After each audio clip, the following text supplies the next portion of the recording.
Go. I have an alligator in my pond. Fun. I know. So big one or little one? It's probably medium size. I was gonna say about a 6-foot alligator based on thumbs.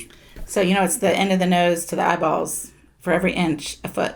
Interesting. Why? I didn't know how. I don't know how he was out in the water. Yeah, it's perspective. You can't tell. Well, I let my dogs out, right? And the dogs, the first thing they do is we have all these ducks in our backyard. So they chase the ducks, and it's like a game. The ducks go into the water. My dogs are happy that they left, and then she comes back, and ducks come back immediately. And so they're going to the bathroom, and I'm looking out, and I see this thing moving towards us, and I'm like, oh, that's an alligator. So I got my dogs in. Do they eat ducks? Well, I don't think I've ever seen an alligator attack a duck. I don't think so. One time I saw a mama duck and an alligator come to a point, and the mama duck squawked and the alligator turned. So that's interesting. But I haven't either. But I know that I need to protect my dogs. Oh, of course. We've heard about them eating dogs. We've just never heard of them out eating dogs. Right. Just never thought about it, actually. It seems like it'd be more tasty to eat a duck. I would think. Yeah, than a dog. But should we start? Yeah. All right. Welcome, people. Today is Tuesday Talk with Mike and Jama. Living in the 3, 2, 1. Right, you did it. High five. Yeah, that's my shoulder. Good job. Oh, so sorry. No. All right. Whoops. I know, right? So today, 411 and 321. Yeah. We were talking the other day about kayaking the what's it called? Bioluminescent. So I haven't done that. So tell us what you can do in Brevard County with Bioluminescent. For people that don't live here, or even if you do live here, it's a super fun thing. There's lots of I forget what it's not algae, but it's the little critters that make light when you paddle, and so it glows like something from. And you did this. Oh yeah. So you want to do it on a new moon where there's no moon. The darker, the better. Okay. And I actually did it out somewhere near Kennedy Space Center. So there's tons of land that they have around the launch pads no competition at all. Because the less light, the more you can see in the water when you're paddling. Okay. So we did this kayak thing out there, and it's super fun. They'll tell you that if you hit a bump, it might be a manatee sleeping, and they'll rise up, and you might get a manatee shower. Yeah, because it kind of bumps them. Of course, there's gators too, so you definitely don't want to go swimming. But there's also flying fish. That will so a flying fish will jump into your kayak, and don't freak out and get tipped over because there are gators out there. And so I had one actually fall into my kayak. It was that me and my husband were doing it, but it's super fun. It's so pretty. I mean, it literally blows up and lights up the whole area all around. But there's all kinds of tours. Like I did one in the north end of the county. I know they have them down in Palm Bay. They have them in Beachside as well, but the lagoon is a great place to do that. I need to do that. I haven't done it yet. I've even actually been one time in my crazy younger life in college days. I went swimming in the ocean at night. Stupid. We don't know why I was doing that, but anyway. Jaws. But there was bioluminescence in the ocean as well. Yeah, I don't know. Oh, that's cool. Interesting. Yeah. All right. The next segment is things to ask yourself. So the other day I was at an open house, and I had a person come in and they were talking and they asked me, hey, we're thinking about putting our house on sale. What are some things that I can do?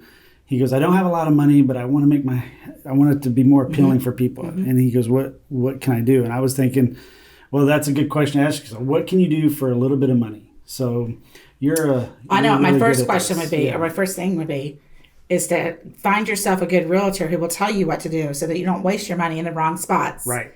Because so many times people think the one thing is important, and really it was way more money than needed to spend it all, and they could have done all these other things that would have been bigger bangs. So what would you as a realtor say? Well, so I was chatting with him, and he has very little money to deal with. So what is that amount? What is that? $10? Well, no. He said just a couple $1,000. Well, see, that's a lot of money to me. Really? Okay. Yeah. You get a lot with a couple $1,000. See, so I told him, how's your curb appeal? Because you want people to see and want to come in. So landscaping would be really important. Yes. And I think that you can make all your money back on landscaping.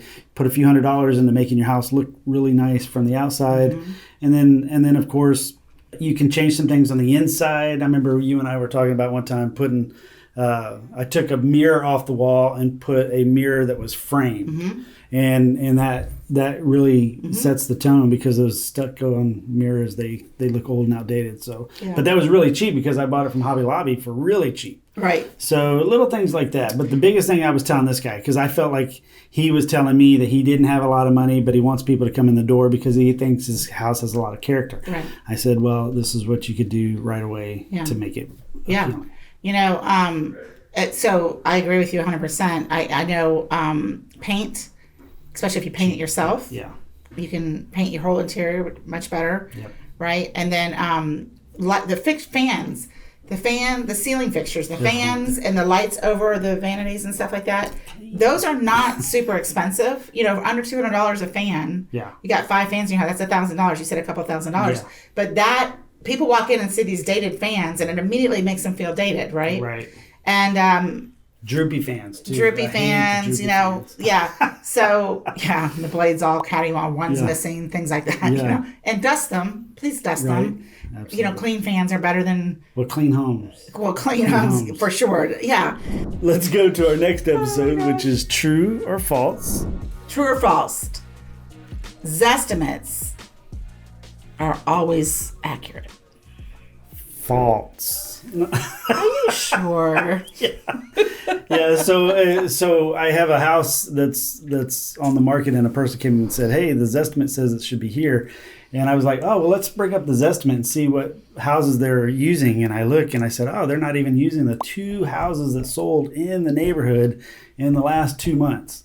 And so if you're not using those, of course, you're going to have a different estimate. But these 2 houses that are in the neighborhood, I mean, I'm talking less than 50 yards away from this house that have sold in the last 3 months. And why is that important? Who does use those properties when they're appraising a house? Appraisers. Appraisers use the properties that just sold 50 yards away from it. Yes. So just because Zestimate says that or whatever, the people that really care is the appraiser when you have a property. That's why we do the comps the way we do. That's why humans human realtors doing comps is so important, because we are looking at those things and pricing it looking at the things that the appraisers look at, because that's a really important thing. If somebody's trying to buy a house and has to take a loan on it, the bank's not going to lend you money if it doesn't appraise for it. Well, see, and I showed them too on Zillow. It says that it is not an appraisal tool. So I've tried to tell them, hey, it's not an appraisal tool. But I mean, it can throw things into the ballpark. Yeah. So, but it gives them, what it did was it gave me an opportunity to share. Yes. So I think that's a good thing. For sure. All right. Motivation. We're done for motivation now. So my dad used to say this. So I don't know where he got it from, but he used to tell me this all the time. And I used to roll my eyes. Whatever, Dad. But now, as I'm getting older and I have kids, I'm saying it to them. But he used to say, whether you say you can or you can't, you're right. So Mary Kay used to say that all the time, but I think she got it from Henry Ford. Okay. I think that came from Henry Ford. I could be wrong, but I'm pretty sure it originated there. Okay. Well, then you busted my dad's... No, it doesn't matter. It doesn't matter. Those are great words. Whether you think you can or think you can't, either way, you're right. Right, you're right. Right? Because if you think you can't, you're not going to. Yeah, no. Right? And if you think you can and go for it, and you don't, well, at least you went for it, right? Yes. Because even if you fail, that's it's like, right. Oh, yeah. It's like you miss 100% of the shots you don't take. Exactly. That's the same type of thing. Yep. Awesome. Well, that's the end of Tuesday Talk with Mike and Jama. Living in the 3-2-1. We'll see you next time.